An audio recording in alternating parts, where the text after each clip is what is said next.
want to make sure that people hear this. There was a story that was misinterpreted, apparently, either willfully or accidentally, when the UN said they could not confirm the death count. They have the numbers and they have the names, but only about somewhere between half and 2/3 of the bodies of dead Palestinians have been recovered. It is absurd to imagine that under these circumstances, I mean, frankly, I'm almost shocked that there's that level of recovery. It is absurd to imagine that all of these bodies would be accounted for at this point. I would just say I'd listened to Democracy Now! This morning. They had a correspondent in Gaza saying that Israel is attacking machinery you would use to lift bodies, or lift rubble up and clear rubble and save people that are trapped under rubble. I mean, it's not, I mean, it's so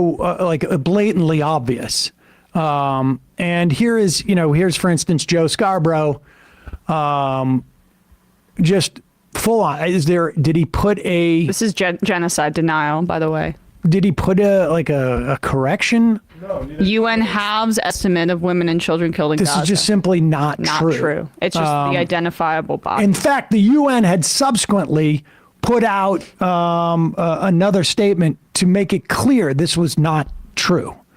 So I don't know if Joe Scarborough fixed it. I doubt he did. But neither did Twitter, which is also notable. Well, of course. But they have that community notes feature that is pretty regularly had been on all this stuff, and it's just been... You could see all the people in his comments saying, like, why are you still having this posted?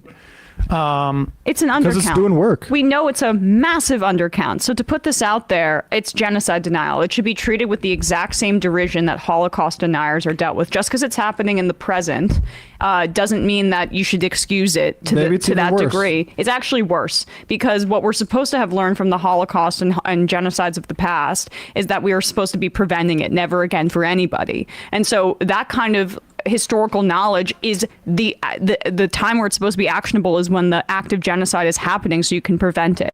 So this should be treated in the exact same way.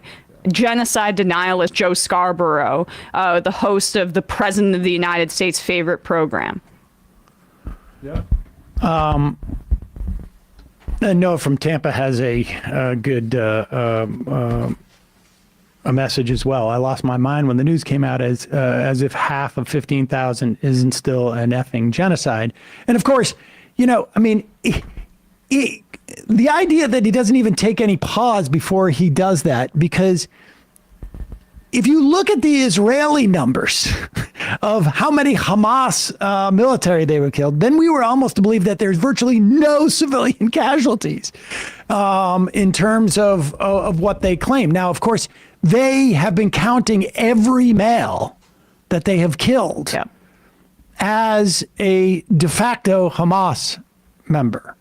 When the numbers that they were tossing around prior to October 7th was that Hamas had a fighting force of somewhere between 30 and 40,000 people out of the 2.2 million people there.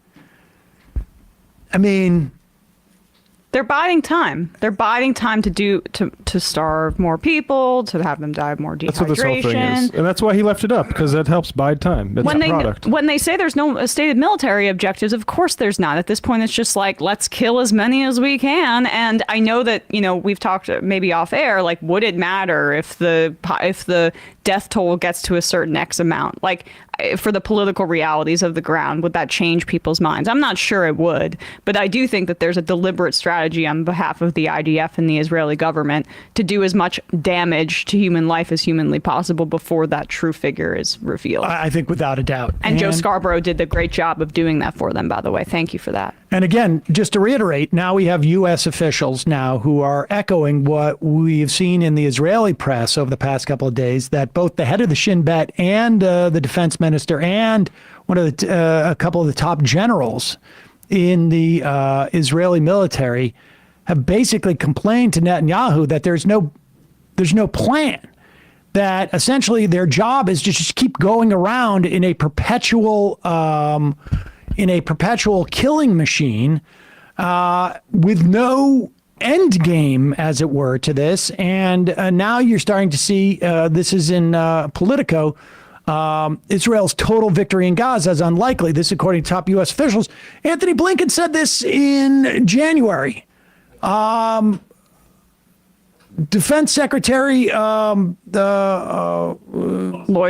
Austin said in December this this goal of supposedly killing all Hamas was not possible. Yeah, I mean, I saw David Petraeus talk. I mean, the Rafah invasion is, well, obviously we object to it just because it's more ethnic cleansing and genocide. But from a military standpoint, it is not counterinsurgency like David Petraeus was talking about, where you hold something and make sure they don't go back, because they're having to go back up north and chase them around some more. Yes, because that is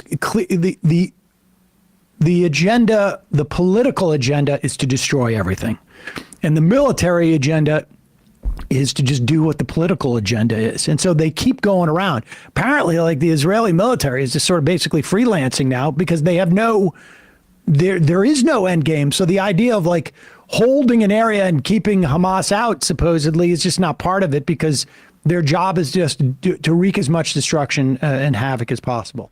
Hey, folks, don't forget to hit the subscribe button and check out our daily show. We do it every day at 12 p.m. Eastern for about 2.5 hours. We even take phone calls. You should check that out.